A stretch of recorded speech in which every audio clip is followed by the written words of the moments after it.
Guys, मेरा नाम स्वाति है और मैं आज की वीडियो में लेके आई हूँ बीबीए से रिलेटेड इन्फॉर्मेशन। अगर आप धर्मशाला कॉलेज में बीबीए कर रहे हो या करना चाहते हो तो ये वीडियो आपके लिए बहुत हेल्पफुल होने वाली है। तो आप वीडियो को टिल एंड तक ज़रूर देखें और अगर आपको कहीं पता नहीं चलता तो आप मुझे कमेंट करके पूछ सकते हैं, मैं आपको बता दूंगी। मैं ज़्यादा कुछ एक्स्ट्रा नहीं बताऊंगी। जो मेन बातें हैं जो इम्पोर्टेंट है फिलहाल के लिए वो आप जान लो। बाकी आपको कॉलेज में आके जब आपकी एडमिशन हो जाएगी तब आपको सब लग जाएगा पता कैसे क्या क्या होता है। ठीक है, इसके पहले आपको इसकी फुल फॉर्म पता होनी चाहिए कि बैचलर ऑफ बिजनेस एडमिनिस्ट्रेटर, और ये 3 साल का होगा जिसमें 6 सेमेस्टर्स होंगे। इसमें आपकी लिमिटेड सीट्स होती हैं 60, जिसमें 40 सीट्स जो होती हैं वो सब्सिडाइज्ड होती हैं और 20 जो होती है वो नॉन सब्सिडाइज होती है। टोटल होगी आपकी 60। अब बेसिक ऑफ एडमिशन की बात करें तो इसमें एंट्रांस एग्ज़ाम आपको देना पड़ता है।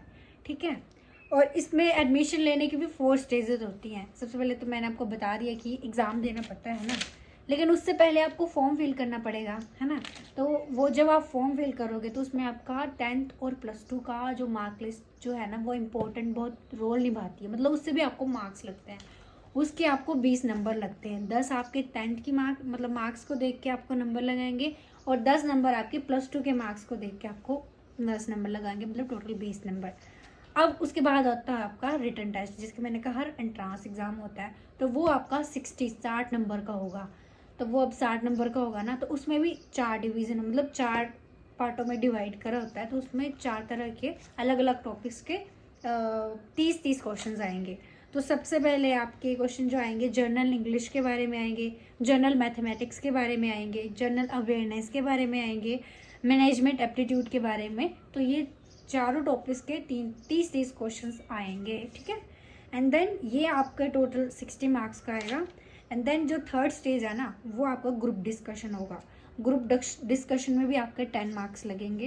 एंड देन आपका इंटरव्यू होगा, तो उस इंटरव्यू में भी आपके 10 नंबर लगेंगे। तो टोटल आपके जो है वो जोड़ जमा करके 100 नंबर का आपका ये पूरा हो गया। 60 रिटर्न के, 20 आपके 10 जो आप फॉर्म भरोगे ना 10वीं और 12वीं का उससे, और 10 नंबर आपके ग्रुप डिस्कशन और इंटरव्यू के। ठीक है, अब इसका प्रोसीजर बताऊं सिलेक्शन का कि सिलेक्शन कैसे होती है। तो सबसे पहले आपकी मेरिट लिस्ट आएगी। ठीक है, नॉन सब्सिडाइज के लिए अलग आएगी और सब्सिडाइज सीट्स के लिए अलग मेरिट लिस्ट आएगी। सब्सिडाइज सीट्स वो होती हैं जिनको सरकार उनको कम फीस देने पड़ती है, जो सरकार उनको सपोर्ट करती है, मतलब वो वाली सीटें होती है, समझ लो आप, मुझे भी इतना पता नहीं है। बाकी जो नॉन वाली होती है ना उसमें थोड़ी ज़्यादा फीस लगती है। ठीक है, अब इसमें लिखा है कि और अगर एंट्रांस एग्ज़ाम्स मतलब कि अगर एंट्रांस एग्ज़ाम से इनफ जितने बच्चे चाहिए उतने अगर वो नहीं क्वालिफाई कर पाते हैं बच्चे, तो फिर बच्चों की सिलेक्शन आपके जो जैसे +2 के मार्क्स के हिसाब से होगी फिर। ठीक है, मतलब कि जितने बच्चे 60 सीटें चाहिए उनको 60 उनको नहीं मिलती हैं, है ना। 60 उसमें सेलेक्ट नहीं होते, ये 40 जो वो नहीं होते हैं सिलेक्ट, तो वो फिर आपके 10th या +2 के मार्क्स को देख के आपको एडमिशन देंगे, उस हिसाब से सिलेक्शन करेंगे। ठीक है, लिखा है कि जिन बच्चों ने +2 में कॉमर्स पढ़ा या मैथ पढ़ा उनको ज़्यादा एडवांटेज मिलेगी एडमिशन में। एज लिमिट की बात करूँ तो इसमें मैक्सिमम आपकी 22 साल के आप होने चाहिए। अगर आप SC ST से हो तो आपको 3 साल की छूट है, और अगर आप NRI या फॉरेन स्टूडेंट हो तो आपको एज मतलब इसका मैटर नहीं करता एज का, मतलब इस तरह की कोई लिमिटेशन आपको अप्लाई नहीं होगी।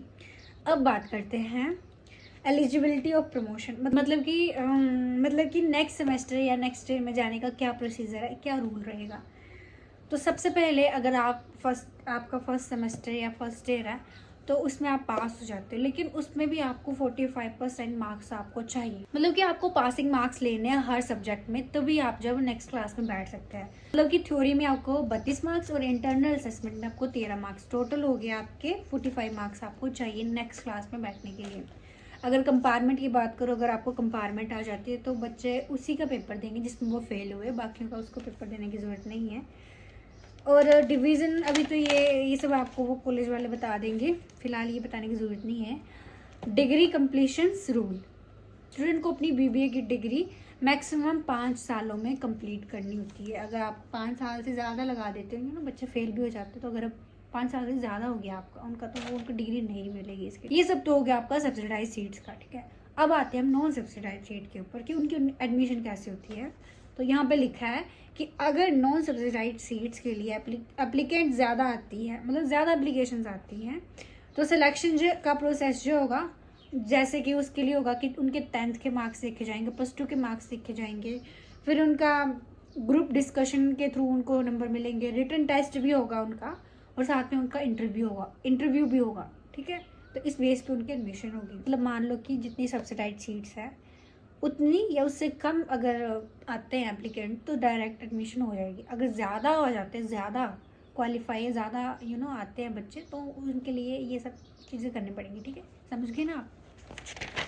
अब हम इम्पोर्टेंट डेट्स, जो मेन बात जो आप जिसके लिए आप वीडियो देख रहे हो कि एंट्रेंस एग्ज़ाम कब होगा, वो अभी मैं बताने वाली हूँ, ठीक है।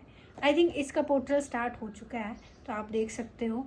और last date of submission of application मैं आपको बताती हूँ। लास्ट डेट क्या रहेगी एप्लीकेशन फिल करने की, वो है आपकी 8 जून। और एंट्रेंस एग्ज़ाम होगा आपका 11 तारीख को, सुबह के टाइम होगा 11 बजे से लेकर 12:30 बजे तक। एंड जब आपका एग्ज़ाम हो गया, उसकी एग्ज़ाम का रिज़ल्ट भी तो आएगा ना, वो आपका आएगा 13 तारीख को। अब आपका एग्ज़ाम का रिज़ल्ट भी आ गया, अब आपने रिज़ल्ट आ गया, अब इन बच्चों की काउंसलिंग होगी, मतलब उनका ग्रुप डिस्कशन और इंटरव्यू वगैरह होगा। तो वो आपका 3 ग्रुप में होगा। तो पहला ग्रुप जो है वो 15 तारीख को होगा, दूसरा ग्रुप का 16 तारीख को होगा, और तीसरे ग्रुप के लिए इन्होंने NA लिखा, मतलब नॉट अलाउड लिखा हुआ है। तो ये सब तो हो गया ना, आपका इंटरव्यू वगैरह हो गया। अब ये मेरिट लिस्ट निकालेंगे। अब जो फर्स्ट मेरिट लिस्ट आएगी ना सब्सिडाइज्ड सीट्स की, वो आएगी 19 तारीख को। अब मेरिट लिस्ट आ गई ना, तो अब उन मेरिट लिस्ट में आए हुए बच्चों को फ़ीस डिपॉजिट करानी है। तो वो जो फ़ीस डिपॉजिट कराने की तारीख 20 तारीख से लेकर 21 तारीख, मतलब 2 दिन है, 20 और 21 तारीख को। अब मान लो कि अब फर्स्ट मेरिट लिस्ट आ गई, अब सेकंड मेरिट लिस्ट आएगी। सेकंड मेरिट लिस्ट तभी आएगी जब फर्स्ट मेरिट लिस्ट में वेकेंट सीट्स होंगी, ठीक है, तो तब सेकंड मेरिट लिस्ट आएगी। और वो जो आएगी वो 22 को आएगी, एंड उसकी फ़ीस डिपॉजिट आपकी 23 तारीख को होगी। अब आते हैं हम जो नॉन सब्सिडाइज्ड वाले बच्चे हैं, तो उनको भी जब अप्लाई करने का मौका मिलेगा, करेंगे 19 से लेकर 23 तारीख तक अप्लाई। एंड उनकी वेरिफिकेशन होगी जो कि 24 तारीख को होगी। फिर उनकी भी मेरिट लिस्ट आएगी जो कि 24 को होगी, वो भी 24 को हो जाएगी। वेरिफिकेशन के साथ उनकी मेरिट लिस्ट भी 24 को ही आ जाएगी। फिर देन उसके बाद उनको फ़ीस भी डिपॉजिट करानी है, जो कि 25 और 26 को करानी है।